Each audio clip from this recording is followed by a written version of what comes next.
Assalamualaikum warahmatullahi wabarakatuh.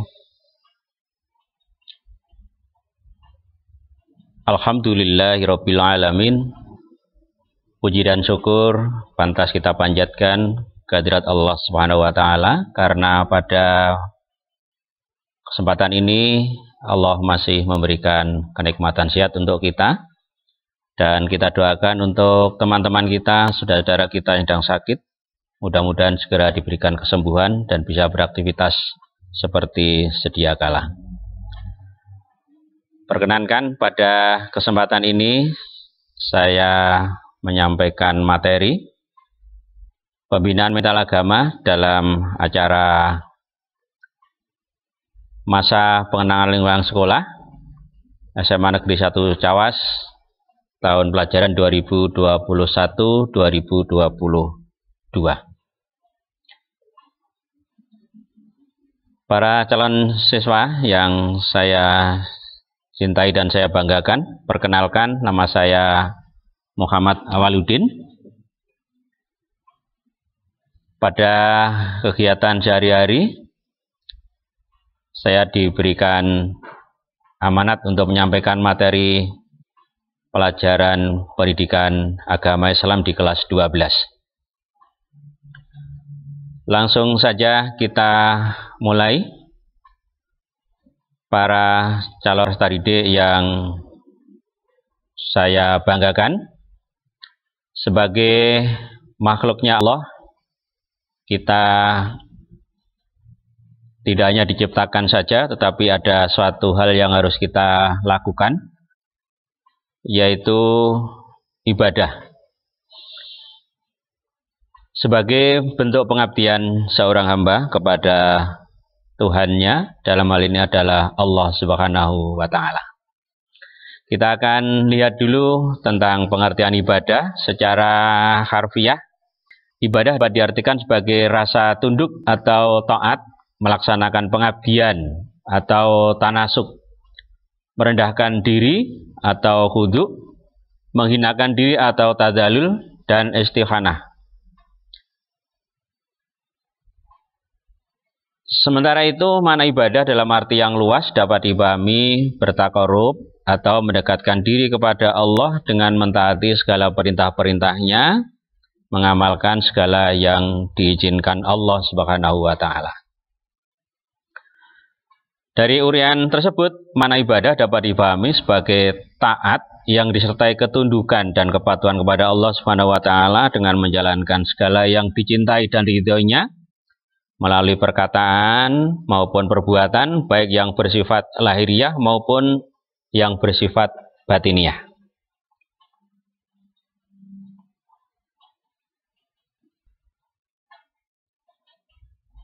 Selanjutnya,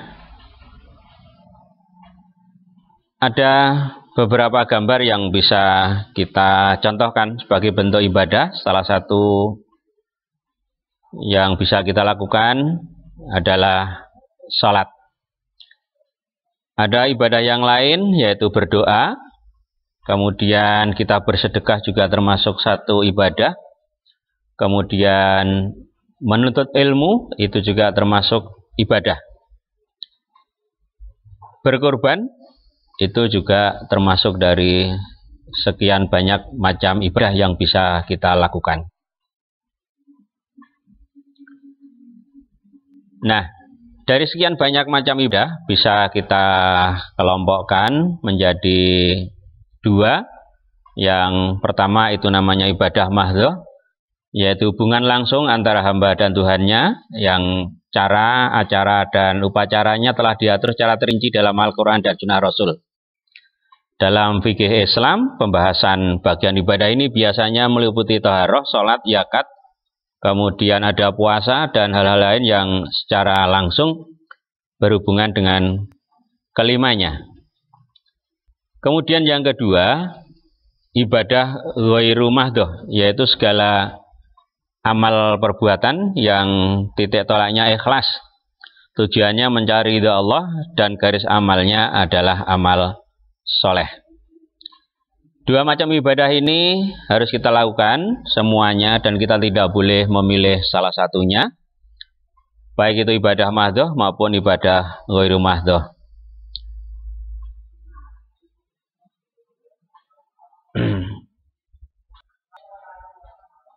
Pembahasan berikutnya kita akan melihat tujuan ibadah. Setiap yang diperintahkan Allah itu pasti punya tujuan.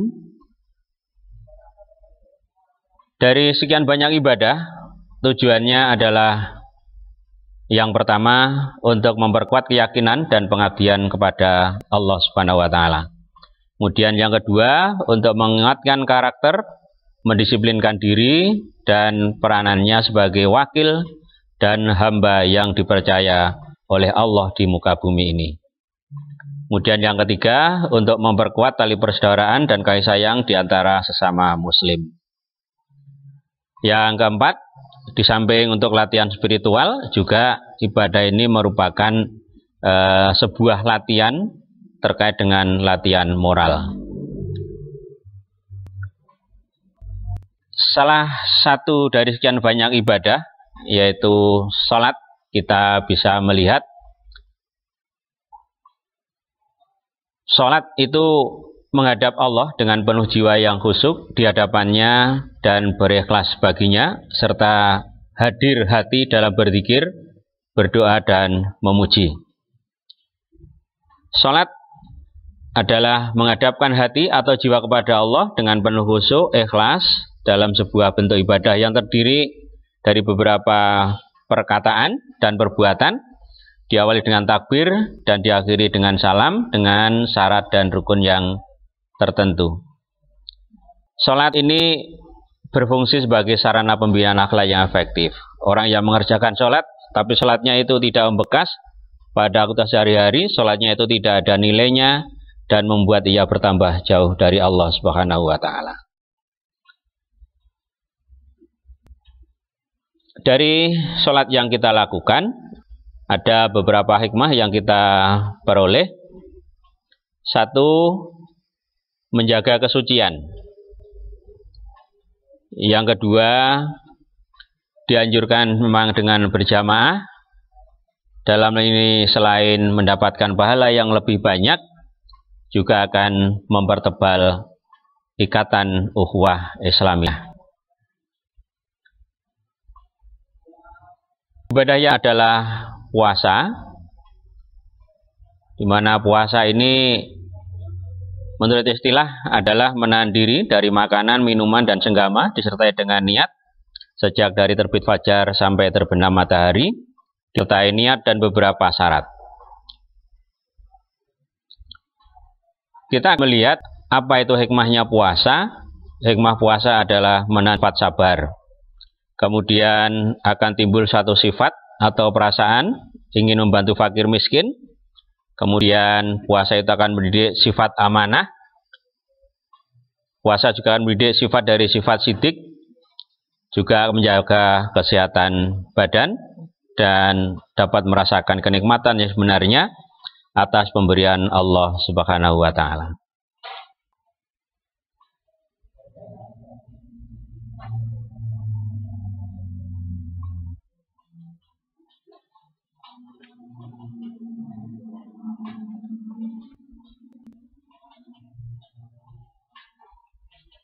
Itu beberapa ibadah yang bisa kita lihat. Kemudian bagaimana ibadah itu kita implikasikan dalam hal akhlak. Dan seluruh beribadah Islam punya hubungan yang erat dengan pembinaan akhlak. Sifat mental positif dan keluhuran akhlak adalah konsekuensi dari ibadah yang sempurna. Salah satu contoh adalah makin banyak sholat itu dilakukan dengan kesadaran bukan paksaan dan tekanan apapun, berarti sebanyak itu rohani dan jasmani dilatih beribadah kepada Allah Ta'ala. Efeknya akan membawa kepada kesucian rohani dan jasmani. Kesucian rohani ini dan jasmani akan memancarkan akhlak yang mulia, sikap hidup yang dinamis, penuh amal soleh. Dari uraian yang singkat tadi, saya sampaikan kesimpulan bahwa Pelaksanaan ibadah ritual berpengaruh terhadap akhlak karimah, karena ibadah yang baik tanpa akhlak yang mulia, ibadah itu tidak akan berguna, dan sebaliknya, akhlak yang baik tanpa pengamalan ibadah belum bisa dikatakan iman yang sempurna. Yang terakhir, saya sampaikan lewat media ini, saya berpesan, sholatlah sehebat apapun, kalau kamu tidak sholat, kamu tidak berarti apa-apa.